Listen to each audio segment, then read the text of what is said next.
Section 1. You will hear a woman and a man talking about their work at a library. First, you have some time to look at questions 1 to 5.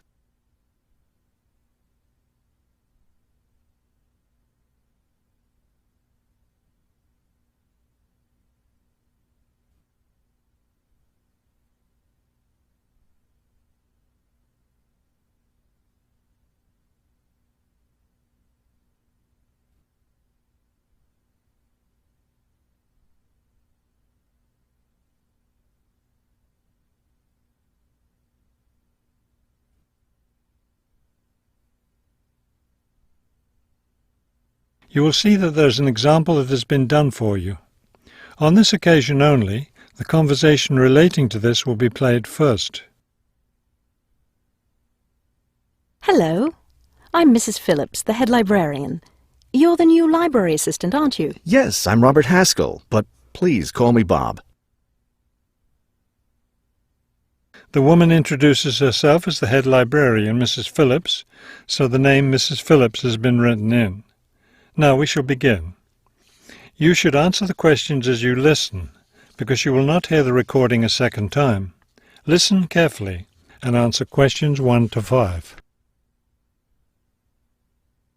Hello, I'm Mrs. Phillips, the head librarian. You're the new library assistant, aren't you? Yes, I'm Robert Haskell, but please call me Bob. All right, Bob. Let me take a few minutes to explain how the library works and what your duties will be. First, the library opens at 8:30 in the morning, so naturally we expect you to be here and ready to work by then. Of course. And you can go home at 4:30 when the library closes. Now, let me explain where everything's kept. It looks like here on the ground floor is where the reference books are. Yes, that's right. Up on the second floor is where the adult collection is, both fiction and non-fiction. And the children's books are there too, aren't they? I thought I saw them in the room by the stairway. No, those are magazines and newspapers for adults. Children's books are up one more flight on the third floor. We'll take a look at them later. Let me show you how we organize our work. Do you see that brown book cart over there? The one by the door? Yes, that one. Those books have been checked in and need to go back on the shelves. Okay, so the brown book cart has books to reshelve. What about this black cart by the desk? Those books have torn pages or damaged covers. They're all books that need to be repaired.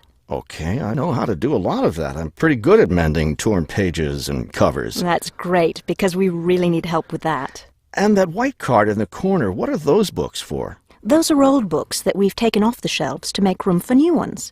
We sell them as used books to raise money for the library. So they're all ready to sell? Yes, that's right. So now you know what to do with the books in the carts. Let's talk about our activities schedule.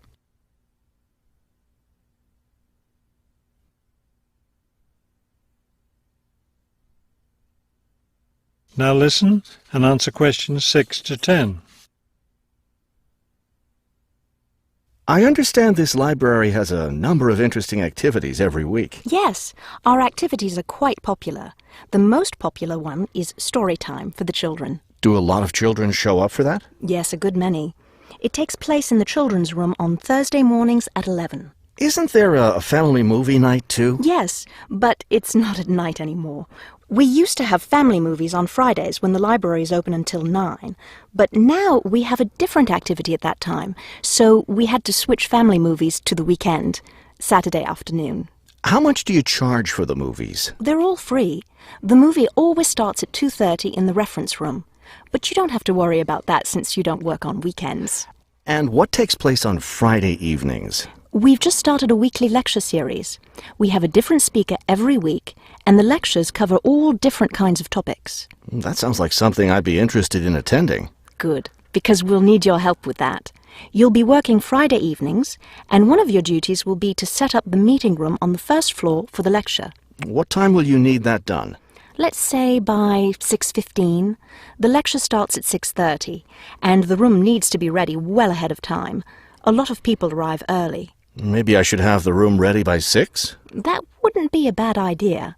Okay, why don't I take you upstairs and show you the rest of the collection?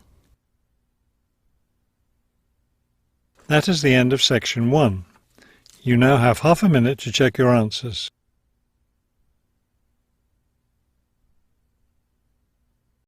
Section 2. You will hear a radio interview about a lakeside resort. First, you have some time to look at questions 11 to 15.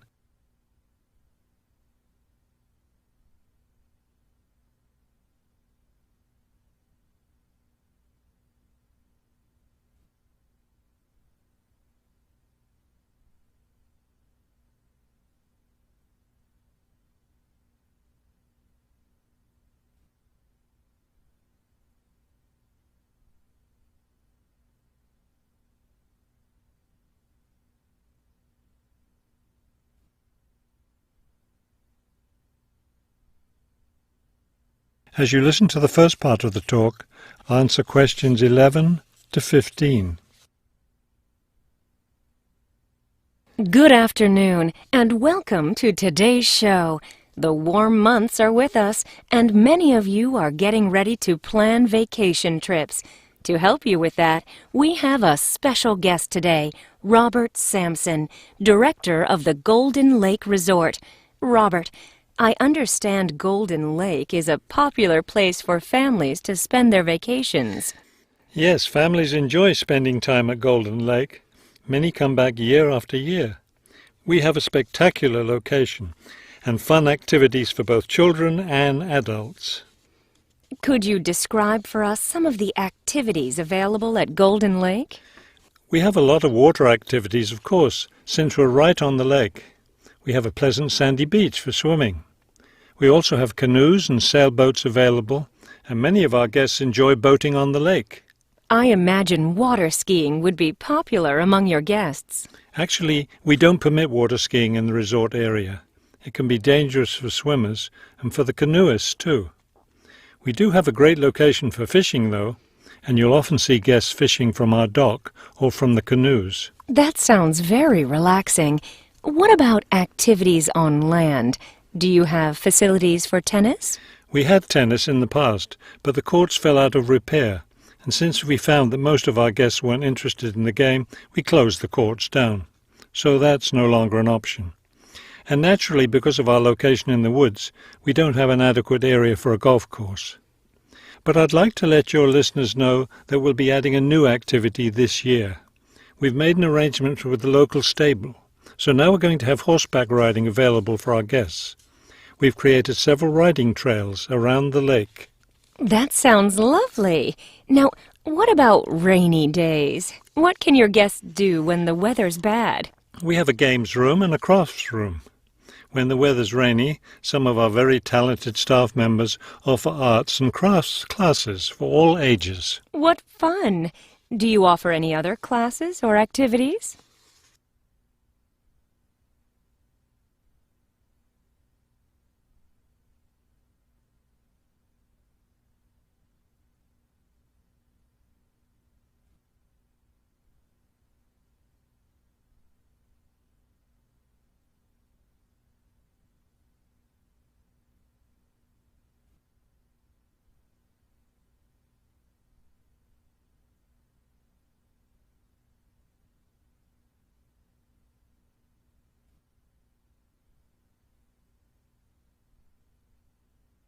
Now listen and answer questions 16 to 20.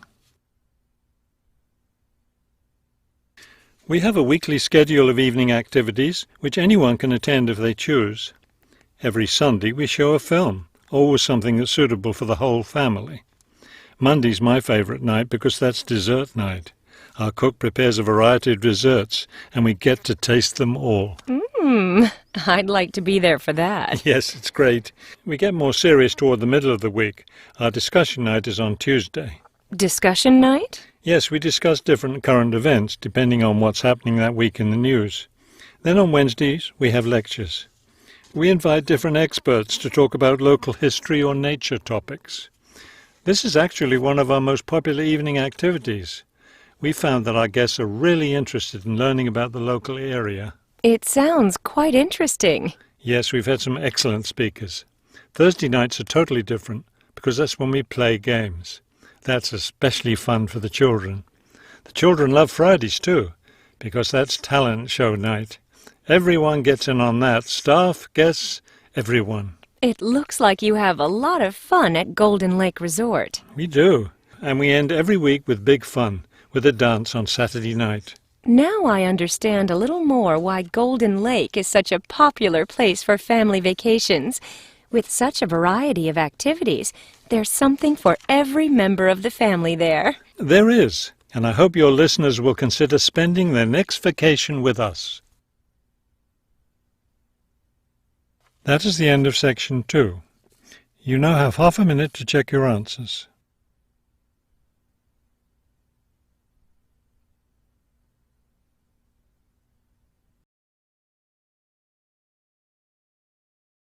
Section 3. You will hear 2 students talking about a class assignment about wild bird rescue and rehabilitation.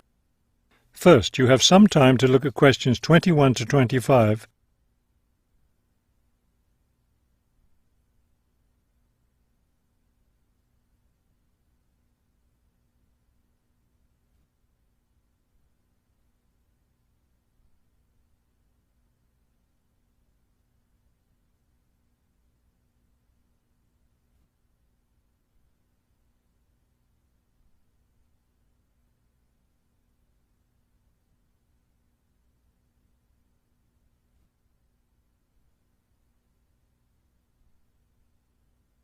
As you listen to the first part of the conversation, answer questions 21 to 25. Okay, let's go over the requirements and see what we have left to do. Let's see. We have to give the professor a written summary of the information we've gathered on our topic, wild bird rescue and rehabilitation. The other written thing we have to turn in is a case study of the rehabilitation of one bird. We have the information on that already. Right. All we have to do is write it up. What about charts and graphs? Do we need to include something like that? I don't think so. They aren't really relevant, but we do have to turn in a list of the resources we used. Naturally. What about videos? I heard some of the other students were doing that.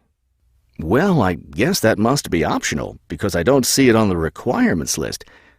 Okay, we should start planning our class presentation, since that counts for half the grade. We've looked at lots of sources of information, but I think our best source was the interviews we did with the wildlife rehabilitators.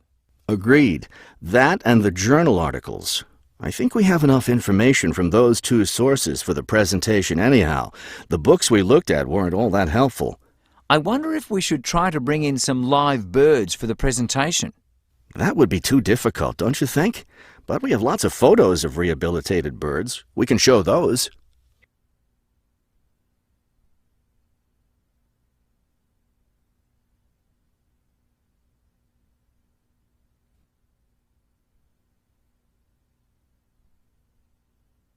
Now listen and answer questions 26 to 30.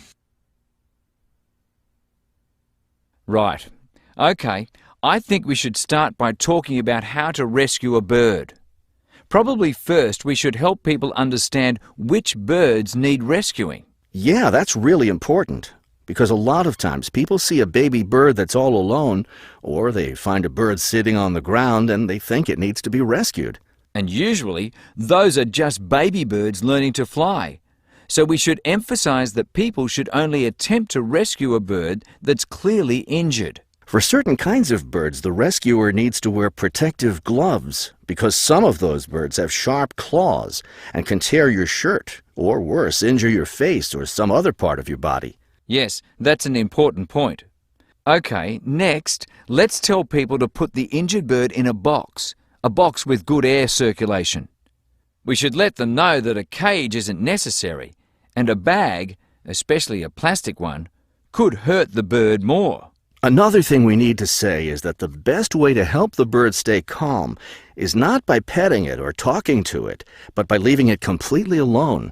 Then people should take the bird to the bird rescue center as soon as possible. Right, and we should also point out that when they're driving the bird to the rescue center, it's better not to play music on the radio or talk loudly, because those things just stress the bird. Yes. It's better just to speak quietly while you have the bird in the car. Okay, we've got that part covered. Next, we should talk about what happens at the rescue center. That is the end of section 3. You now have half a minute to check your answers.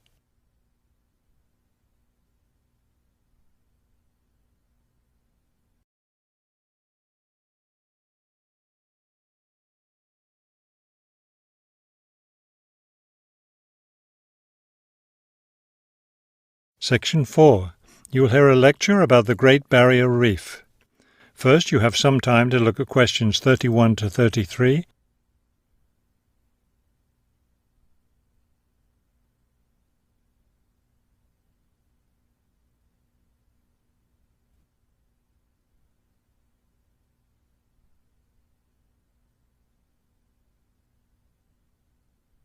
Now listen carefully and answer questions 31 to 33.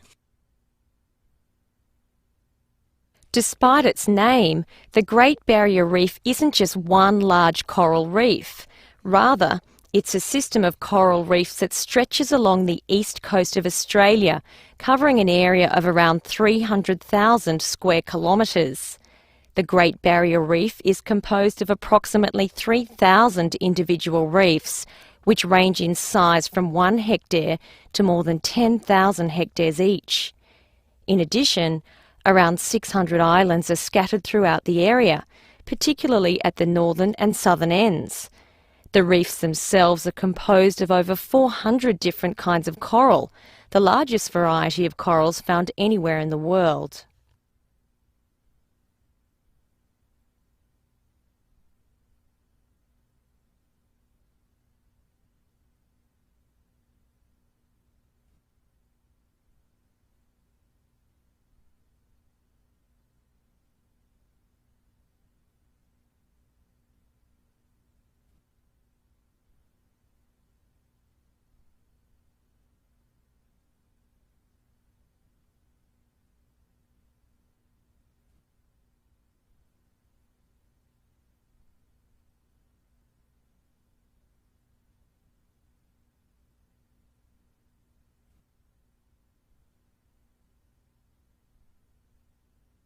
Now listen carefully and answer questions 34 to 40.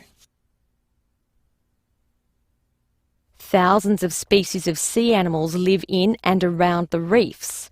Altogether, approximately 1,500 species of fish inhabit the reef area, including a number of different kinds of sharks. One of the more interesting mollusks to be found in the reefs is the giant clam. This huge shellfish can live for more than 100 years and can weigh as much as 200 kilos. Sea mammals abound in the area, which serves as a breeding ground for certain types of whales, many of which are endangered. Over 200 species of sea and shore birds feed, roost or nest among the reefs and islands. Many types of reptiles can also be found living among and near the reefs. Saltwater crocodiles, for example, inhabit the marshes along coastal areas. Amphibians include at least 7 species of frogs inhabiting the islands of the reef. Unfortunately, this wondrous area of the world is threatened by climate change. Rising sea temperatures have led to an effect called coral bleaching, that is, large numbers of corals dying off, especially in the shallower areas of the reef. The Great Barrier Reef Marine Park Authority is attempting to find effective ways to deal with this issue that threatens the reef. One proposed solution involves shading the reef in certain areas to help keep the surrounding water temperatures down. That is the end of section 4. You now have half a minute to check your answers.